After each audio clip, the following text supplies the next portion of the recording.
My ex-wife cheated on me with my golden child brother and gave birth to his baby. Now, my family, which always hated me, begs for money after I get promoted. I, 29M, got divorced from my wife, 27F, 2 months ago. She'd been cheating on me with my estranged brother, 27M, for a while, and 4 months ago, I finally found out when she told me that she was pregnant. Initially, she tried to convince me that the baby was ours, but my brother's frequent visits made me question everything, so I decided to check her phone. I confronted her about whatever texts I found, and she ended up confessing that she'd been cheating on me with my brother since she pretty much had no other option anymore. My family and I hadn't been on talking terms ever since I left home when I turned 18. They'd always treated me like an outsider even in my own family, and my brother was the golden child. I thought that it was a little weird to start the party meant for me without me, but then, I saw the cake and completely lost it. I finally confronted my parents and asked them why they hadn't thrown me a party for an actual, real achievement instead, and they told me that after my acceptance letter, they didn't want my brother to feel left out, so they threw him a party instead. And instead of throwing a tantrum, I should be trying to uplift my brother as well. That just completely broke me, and that very day, I made up my mind to never come back to them ever again. And I stuck to it. I paid my way through college by taking out a loan and working, and then rented a tiny apartment with a friend after I was done with college. I never spoke to my parents after I moved out for college, and neither did they try to get through to me either. Of course, ages have passed since then, and last year, my brother reached out to me online to ask if I wanted to reconnect with him and my parents since they really seemed to miss me. A lot had happened since I'd left home. Like 2 years ago, I'd gotten married to my ex-wife. I was leading a very comfortable life, but I don't think I'd ever moved on from whatever had happened with my parents, so I did end up agreeing to meet them. It was awkward and felt uncomfortable initially, but they were making an effort to fix whatever they'd done to me in the past, so I felt obliged to make an effort for them as well. So I invited them to my home as well, and I guess that was my first mistake, introducing my brother to my ex. They met, they started an affair, and she got pregnant. I was really happy when I found out that she was pregnant, since I'd obviously thought that the baby was mine. But then, like I'd mentioned earlier, my brother started visiting more often after I found out about the pregnancy, and while initially it didn't bother me, it started getting weird when he would touch my wife's pregnant stomach and speak into it. My ex told me that it wasn't that big of a deal, but I just couldn't shake off a sneaking suspicion that my brother had more to do with the baby than he was letting on. 6 months into the pregnancy, I decided to go through her phone while she was asleep, and it confirmed everything that I was terrified of. The texts between my ex and my brother proved that it was actually his baby, and they'd been together for a while now. Not only that, my ex had no intention of ever letting me know that the baby wasn't even mine. She and my brother planned on telling me about the affair after the baby was born, and then, she'd get a divorce from me and finally get with my brother while they'd live off the fortune with the child support that I'll be paying. The next morning, I asked her about the texts, and while she did try to deny it at first, she eventually gave up and confessed. That was the end of my marriage of 2 years, and well, of course, my parents sided with my brother and my ex. All their words about the two of us being equally important to them were just words after all. When my ex and my brother announced our divorce on social media and her decision to marry him, my entire family was fully supportive of their decision. Nobody cared that they'd ruined my mental health and broken my trust. Not just that, my ex had been lying to me for 6 months and telling me that the baby was mine. It felt as though I'd not just lost my wife but also my kid, and it just hurt so much. My parents told me that this was for the best and once again, refused to even act like my brother had wronged me. They, in fact, told me that I should be happy that my ex and brother had finally found happiness and should join the celebrations. Once again, I cut them out of my life, and that messed up my divorce as well. My ex-wife walked away with a huge settlement sum in my car, all because my family was on my wife's side in the divorce because she was with my brother now. She and her lawyer cooked up some story about how I was toxic and controlling and forced her to quit her job even though it was her own choice, and my family reinforced it by saying that the reason they'd cut me off in the first place was because of my misogynistic attitude and temper tantrums. So the evidence was stacked against me, and I lost a lot of money in the divorce, but thankfully, I got to keep the house. When the divorce was finalized, I was just glad that I was done with this crap now and wouldn't have to see any of these god-awful people ever again. Luckily, there's no waiting period for a divorce where I live, and my ex-wife didn't contest it either, so I was able to wrap it all up as quickly as possible so that I could move on with my life. It was difficult to forget about all of this, but I drowned myself in work and pushed myself to be better so that I could move on from this nasty episode as fast as I could. That paid off, since 2 weeks ago, I got a promotion. Better position, better salary, and better company car, the works basically. And I couldn't have been happier about it, so I decided to treat myself to a solo dinner date at one of my favorite restaurants. But I made the mistake of posting about it online, and within a day or two, my mother contacted me and asked me to come visit them. I was baffled as to what they could possibly want from me now, since we hadn't even spoken after the divorce was finalized and they'd supported my ex and her lies. I managed to ignore it for a few days, but then she started calling me relentlessly, and eventually, when nothing else worked, she showed up to my office. She simply refused to leave and got into a fight with the receptionist, which was pretty embarrassing, so I promised that I'd visit in a few days, which was how I was finally able to convince her to leave. A couple of days after that, I finally visited my family. They'd used the settlement amount to move into a bigger house so they could accommodate the baby as well, who'd been born just a little over 3 weeks ago. I guess that the alimony was also being used to pay the bills, but truth be told, it didn't really affect me that much since the alimony was a really small part of my salary at this point and I could afford it. My brother wasn't home and my ex was asleep, so it was just my parents who spoke to me. I didn't try to make any small talk and simply waited for them to get to the point, so after around 5 minutes of silence, my father blurted out that my brother had been fired from his job and the alimony and settlement just weren't cutting it anymore. They said that they'd seen the post about my promotion and were hoping that I could help them out since they were running low on money now. My parents retired a long time ago, my brother was out of a job and my ex obviously wasn't going back to work anytime soon. The alimony wasn't enough to pay the bills for a family of 5, especially with a newborn in the house, and I knew that, too. However, I was shocked that they'd even had the audacity to approach me for it after everything that had happened.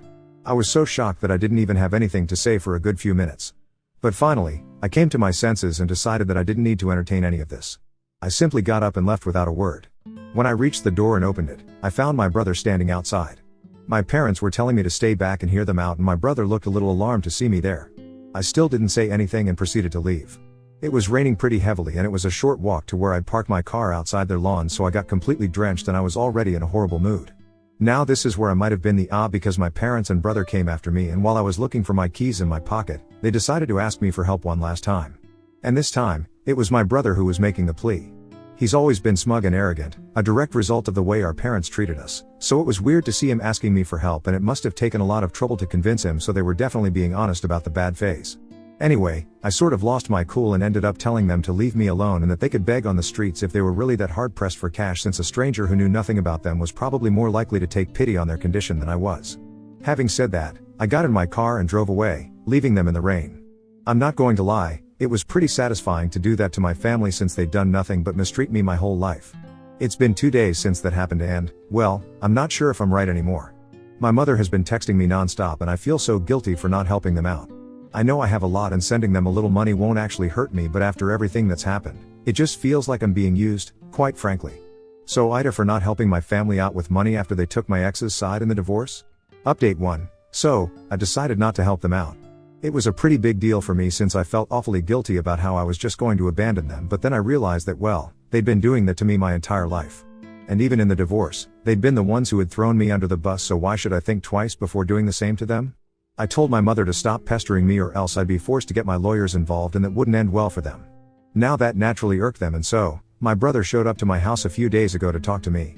He told me that while he felt sorry for how I'd been treated my entire childhood, he couldn't help the fact that he just was inherently better than me, which is why he was also treated like that.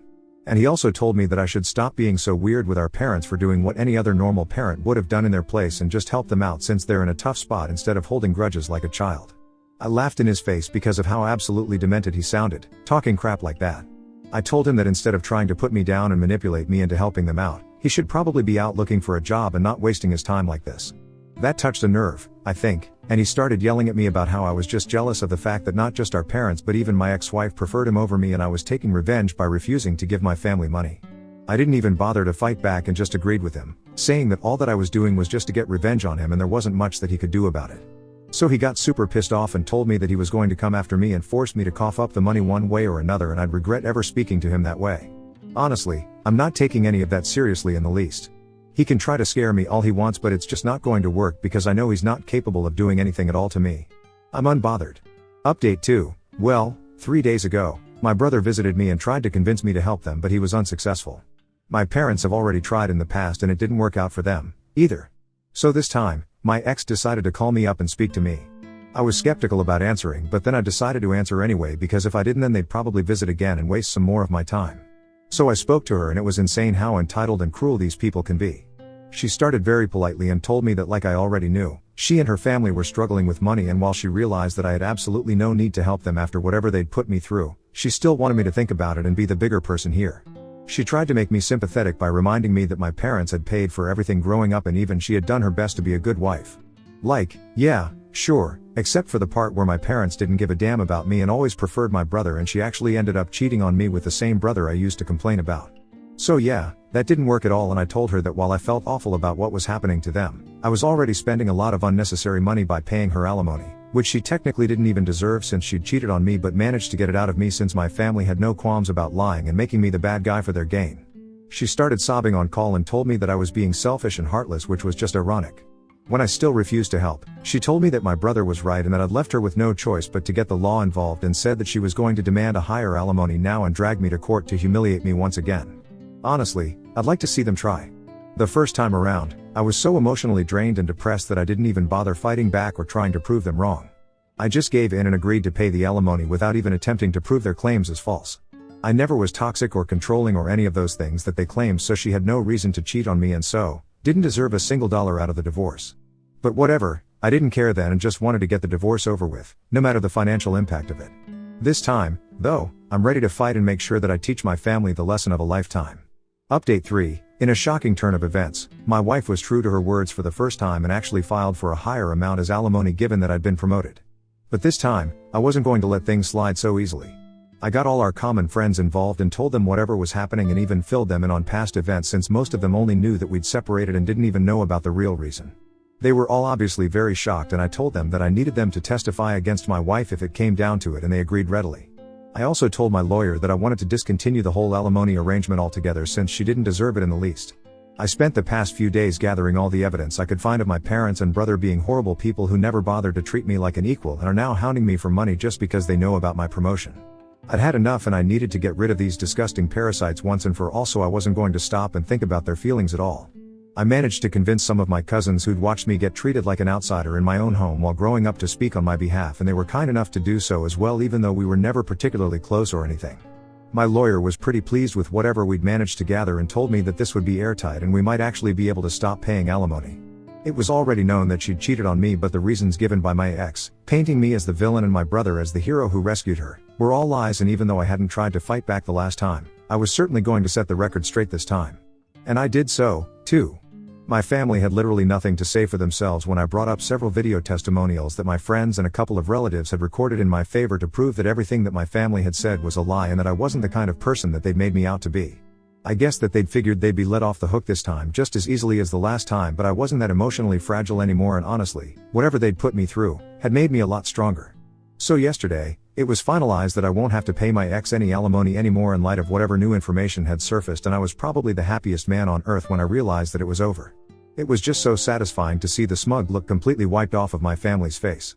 And my ex looked like she was going to start crying any second now. But yeah, I couldn't care less about her crying anymore and was just simply done with this whole thing. I'd thought that I'd go home and treat myself to some great takeout and a movie, but my family, obviously, absolutely had to do any and everything in their power to stop me from experiencing happiness. I was only a few yards away from my house when I noticed my brother's car parked right outside my home, and I was really confused as to why he'd be there. I still went in and there was my family, standing outside my door and blocking my way in. I was very taken aback and didn't even know what to say, but I decided to act like this didn't bother me and told them to get off my property if they didn't want me to call the police. That's when my dad spoke up and told me that I should be ashamed of myself for what I'd done today. He went on to lecture me about how I had no sense of responsibility towards my family and had betrayed them all by refusing to help them out when they needed it the most. After he was done, I simply refused to answer or engage in any sort of conversation with him and stood there silently. I just didn't want to give them the satisfaction of getting a rise out of me, because I'm guessing that's what the goal was, to get me so emotional that eventually I'd give up and do something rash and stupid. But I'm not an idiot, and their desperate measures weren't going to help their case at all, which they should have realized by then. My silence probably pissed them off even more, and even though my mother demanded that I treat my dad with respect and talk to him, I still refused to speak. I could see them getting agitated because they'd clearly hoped for a huge fight, but nothing of the sort was happening. After some more yelling, my brother finally snapped and grabbed me by the collar. He then proceeded to try and hit me, but my dad managed to pull him back just in time while he yelled about how I was nothing but just a jealous loser who would never amount to anything. I mean, it was really funny, coming from an unemployed guy still living with his parents and begging his brother for money to live on, but okay. I told them that they needed to leave or else I'd actually call the cops, and seeing how they're broke, they should probably make a run for it within the next 5 minutes. Begrudgingly, they went away, but not before one last-ditch attempt by my mother to shame me into coughing up some money. It still didn't work, and eventually, they left. It's been almost a day since that, and they haven't tried to contact me since, and I'm truly hoping that it stays this way now. Now on to the next story. Story 2. Found out wife cheated on me with my stepdaughter's father, so I divorced her immediately. My 33M wife, 33F, cheated on me in December. I walked in on them at his house as I knew what was going on. It was my stepdaughter's father. I have been kicking him off our property for years and keeping his anger in check. I spent all day taking care of the house, the pets, the yard, and her daughter, 4F. When we got married, she had me donate my beater so I could drive one of her cars. I even did a little part-time work on the side at the law firm she works at. My days began at 6 a.m. and ended as late as 2 a.m. some nights because of all the chores I was responsible for. I tried to forgive her but continued catching her talking to him and even making plans to sleep with other male friends, all the while assuring me she wanted us to work. She abused me sexually and emotionally, telling me that cheating was my fault because I should have done something to stop it, and using guilt and threats to make me have sex with her when I was clear I wasn't ready for that. She got pregnant after I caught her with him and I asked for a DNA test. Instead, she went and got an abortion immediately and blamed me for that, too. I decided to leave last month and quit my job. Since then, my family has been supporting me and I struggle every day to get out of bed and even just feed myself. We were married less than a year. I am getting no spousal support, no car, had to leave my job, lost half of my family, her family, my stepdaughter, I have no home, and was left with no money. If it wasn't for my family helping me, I would be completely homeless. My mental health is in a bad place as I have found out that cheating was happening even when we were just dating. It was all fake or some kind of game for her, and I'm left to pick up the pieces. I was cheated on and abused, and I am the only one being punished. I'm told there's little I can do by my lawyer, whom I trust a great deal. He is a trusted family friend. What do I do with all this emotion? How do I fix myself? I know I need to take baby steps, get another job, etc., but leaving the house feels like an insurmountable task right now. I'm struggling with severe depression and anxiety in public. Even being with my friends is extremely taxing and leaves me a sobbing mess when I finally can drive home. I feel broken and nothing is getting better and I don't know what to do. Update 1. Ex-wife bringing AP to our divorce hearing. Title says it all. A friend informed me that my ex-wife will be bringing the AP to the divorce hearing as a final jab at me. How should I deal with this? Several friends have offered to come as support, but some have said I should just do my best to ignore them. What would you do? Update 2. My divorce hearing was finally today. My post history contains my full story, but I was abused by my ex-wife after catching her in our bed with another man days after Christmas last year. I tried but as time went on I kept catching her talking to the same guy and even planning to go see others out of town while getting inappropriate sexual Snapchats and texts from them. All while lying to my face and telling me she has cut contact. Every single time. Same story. I finally told her I was leaving and would be filing for divorce, and she told me again that if I left she would kill me. Here we are, though. I am alive and she is permanently out of my life. I came home from the courthouse and hit a few new maxes in the gym and I'm all around feeling great. She doesn't know where I live, moved out of town, and she doesn't know where my new job is. This woman, who I love dearly and would have done anything for, took everything from me. My job, my car, my home, my stepdaughter, my marriage, my mental health, and potentially my baby. Even though I am confident it was AP's baby, she aborted it when I asked for a DNA test. This entire year has been an unending hell for me, and all the while she blamed me for leaving and tearing apart our family. By the time she arrived this morning I was already speaking to my lawyer. We just had to be present and get the papers signed by the judge. I never looked at her once, not even when she tried to hand me mail from the house. I just grabbed it and kept walking. I did notice that AP didn't come with her, odd since she had been saying to mutual friends he would be coming with. Everything proceeds fine. I was stressed and emotional on the inside, but I kept a gentle smile on my face and kept my spirits high. She was sounding like she was about to cry, but I never looked. It was until I got home that I noticed a note mixed in with my mail. AP wasn't there because he got some other girl he was seeing pregnant. I tore it up and threw it away. She had a loving husband and she cheated, lied, and hurt me till I left her, and she did it for a loser that was seeing other girls anyway. The cherry on top is that AP hates being a father. He is lazy, beat my ex-wife when they were together, and drops his daughter off with his mother anytime he has her. She called him by his first name and called me dad because she barely knew the guy. His own mother cried on Christmas while we shared a drink because she was so happy her granddaughter had me in her life. This new baby will destroy his life even further. My only hope is that whomever he is having this baby with gets away from him ASAP for the baby's sake. Despite how high energy I am, I feel very alone today and am bouncing between very happy and very muted. Sorry if this is all over the place, I'm just feeling very strange. I thought it would feel better, but if I'm being honest I wish none of us were suffering.